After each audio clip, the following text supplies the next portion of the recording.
Assalomu alaykum hurmatli obunachilar. Bugun ko'rsatuvimiz sonining mehmoni oliy toifali shifokor Almaz Medline klinikasi bosh shifokori Davron Niyozxonovich Ergashev bo'ladilar. Assalomu alaykum doktor. Va alaykum assalom, taklif uchun rahmat. Sizga ham kattakon rahmat Udemy ko'rsatuvimizga kelganingiz uchun. Arzimaydi. Bugungi suhbatimiz obunachilarimiz uchun foydali bo'ladi degan umiddaman. Rahmat kattakon. Yo'dimasiz savollarni boshlasam. Xo'p, eshitamiz. Assalomu alaykum doktor. Savolim shundan iboratki, nega yurak kasalliklari yosharmoqda?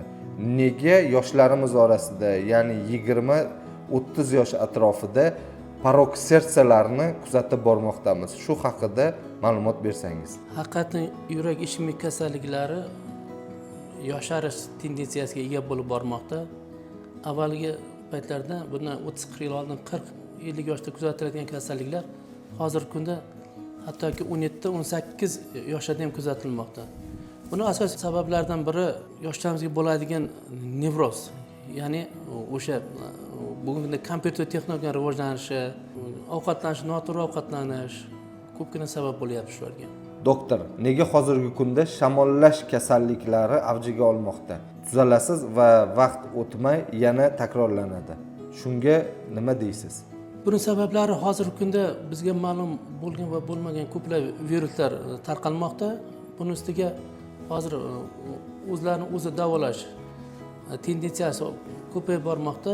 Bilib bilmasdan vrachga bormasdan har xil dorilarni qabul qilish, immunitetdagi pastligi ham shu kasallikka sabab bo'lmoqda. Asosan noto'g'ri davolash va o'sha sog'lom turmush tarzini rioya qilmaslik asosiy sabablardan biridir. Nega qaytalanyapti? Qaytarish sababi biz kasalliklar chuqur o'rganmasdan, etiopatogenezini o'rganmasdan faqat uning simptomlarini davolayapmiz. Shu sababli mana shu holat kuzatiladi. Nima simptomlarni davolaymiz? Aytaylik, temperatura bo'lsa, albatta temperaturani tushiradigan dorilarni yoki o'zimiz aptekaga boramiz va biron xil antibiotik olib ichib yuboryapmiz. Vrachlarga ko'rikka borib o'tirmayapti hozir. Asosiy sabablardan bittasi shu. Kapelnitsa qo'ysa ham, misol uchun hozir doktorlar yozib beryapti, kapelnitsa bilan lecheniyani. Gap shundaki, o'sha nima uchun mana kasalliklar qaytalaydi degan savolga ham shu o'rinda javob berish mumkin.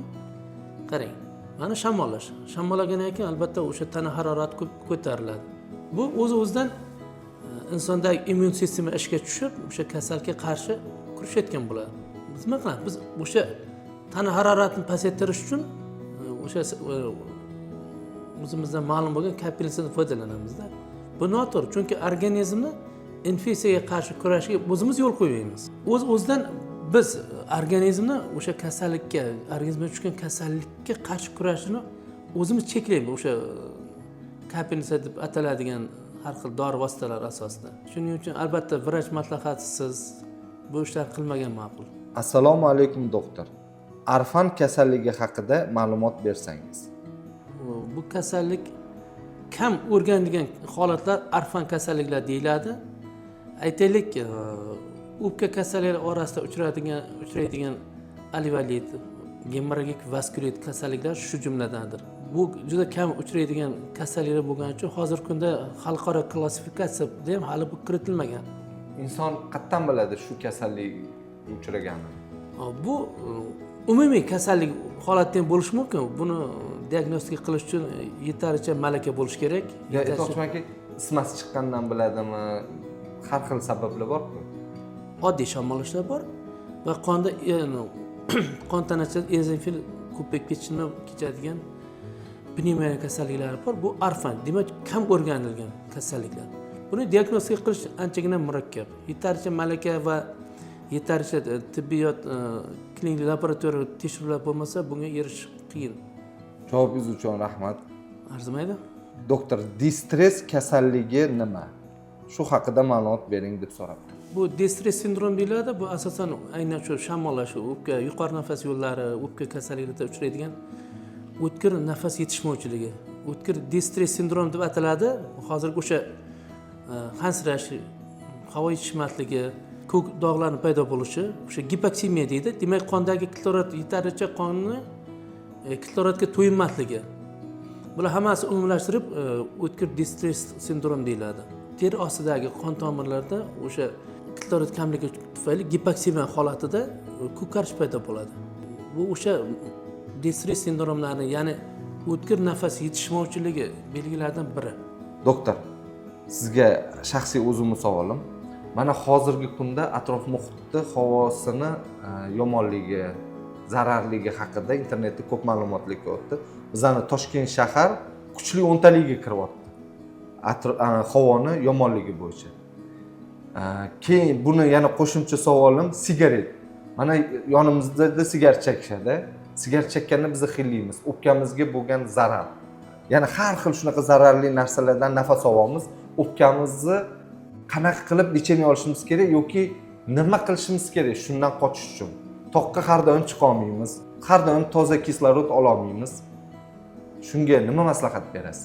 Shu bugungi kunda aynan shu ekologik holat bizda shahrimizda murakkab bo'lib qolmoqda. O'z-o'zidan shu ifloslangan havodan nafas olishimiz o'pka funksiyasini buzilishiga olib keladi o'z-o'zidan.